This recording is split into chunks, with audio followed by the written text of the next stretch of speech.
giving you an instance where there was an interpretation by the Supreme Court of that provision or a similar provision. The interpretation was that and federal capital should be construed conjunctively. In other words, it means you must get the 2 days, the 25% in 2 days, and also you must get 25% in the federal capital territory. If you go to Open Whispers channel with Chris Diggers, kindly remember to subscribe, hit the like button, and please share the video. Whenever a masquerade, a big one for that matter, overstays in the arena, the uninitiated will throw sand at it.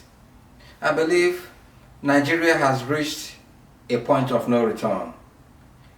Nigeria has gotten to a state whereby the elites are worried and are truly scared of the silent whispers from the ordinary Nigerians whom they have enslaved for too long, who believe that their game is almost over.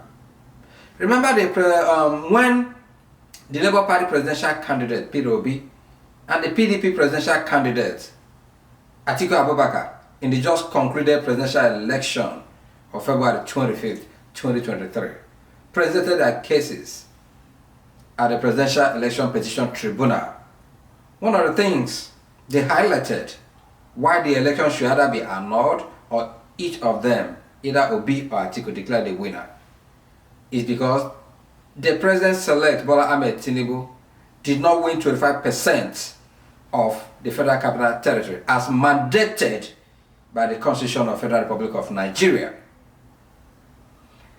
INEC and APC, including Bola Tinubu representatives, argued that while they objected to every document tendered in the case, even though it has been certified by the electoral umpire INEC, they said they will present in their final address why they objected to the tendering of those documents as evidence. Well, let me shock you that Tinubu, through his lawyer, presented the final written address to the tribunal, and one expected a robust final address. But to me, it's like William Shakespeare said, something full of sand and fury, yet signifying nothing.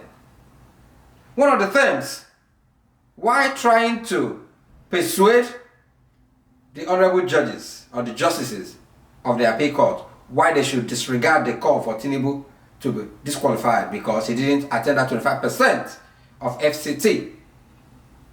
One of the terms used is conjunctive and disjunctive. Remember this, that a broken clock is twice a day. That means even an unreliable person can be reliable once or twice in certain cases.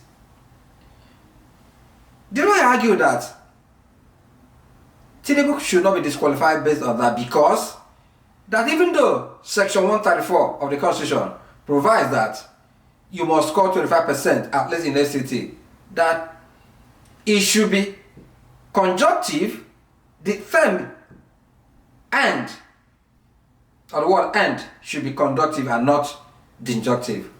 Conjunctive means joining. Disjunctive means separating. So to me, he has shot himself on the leg. Because if it's conjunctive, that means that you must score 25% in FCT. And from this video, you see how important it is that the Constitution, even the rulings of the Supreme Court, their past rulings, Buhari versus Obasanjo, Buhari versus Yar'Adua, has said that you don't need to win FCT. You can or must score 25% in FCT. So this lawyer is arguing that in order for Tinubu to be upheld, that term should be disregarded. But in proving his point, he also shot himself in the leg. Well, what I'm saying is, if Tinubu is threatening the judiciary once again, when he first assumed office, one of the first bills he signed into law was increasing The age of retirement for Supreme Court judges or for judges should now be 70 years from 65 or 60 it was before. Which him knowing that this case is before the tribunal, his case, he should have done that because it's like bribing the judiciary. Even though one could argue that the bill precedes him, that means that bill was passed before he became president. But why will he be in a hurry? Why would he be in a hurry to sign that bill into law? So if the judiciary is not dancing to your tone, you not threaten them by saying that there will be anarchy if you are removed from office because of the 25% requirement of FCT.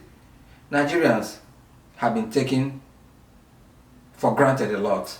I'm happy that most people are responding online saying that their threat to the judges is undemocratic and unacceptable. It's like taking the people for granted.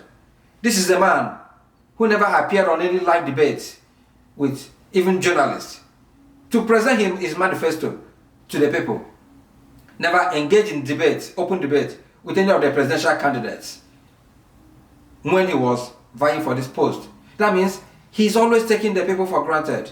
Even in one of his speeches, he alluded that the people may be dumb because he's called for use of force, that elections are mandated to be taken by force or to be snatched. And we saw it in the concluded election.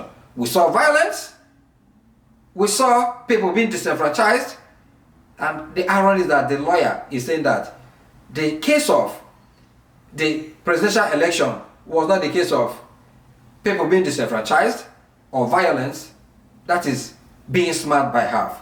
In my opinion, the call for the right thing to be done in Nigeria is now, regardless of whose oath is being called. The right thing should be done.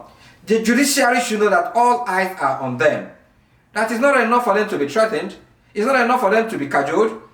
If after the European Union's report that the election was flawed, that the almighty Festus Keyamo, the fake news purveyor, could go on Twitter and tweet that they don't abide by what the European Union will say or will observe, even after they sent people to protest, fake Nigerians, that the European Union was interfering in Nigeria's internal democracy. How dare you say that they are interfering in your democracy when they gave you money to support the election? If you knew that you wouldn't accept their interference, why accept money from them? You see, Nigerian elites taking the people for granted is not a case of ethnicity or religion, it's a case of doing the right thing. Brothers and sisters, get on the comment section and tell me, is Bola Ahmed Tinubu through his lawyers right in trying to intimidate Nigerian judges or the judiciary? First of all, he tried to bribe them by increasing their retirement age from 60 or 65 to 70. If that was not enough, he's not threatening them that Nigeria will be shut down or there will be anarchy if he's removed from office. That means it's do or die affair in Nigerian politics. Let me know what you think. Be well, do good work, and please keep in touch. See something, say something, and please do something. Until we meet again in this arena, remember, Nigeria shall be great again. Cheers.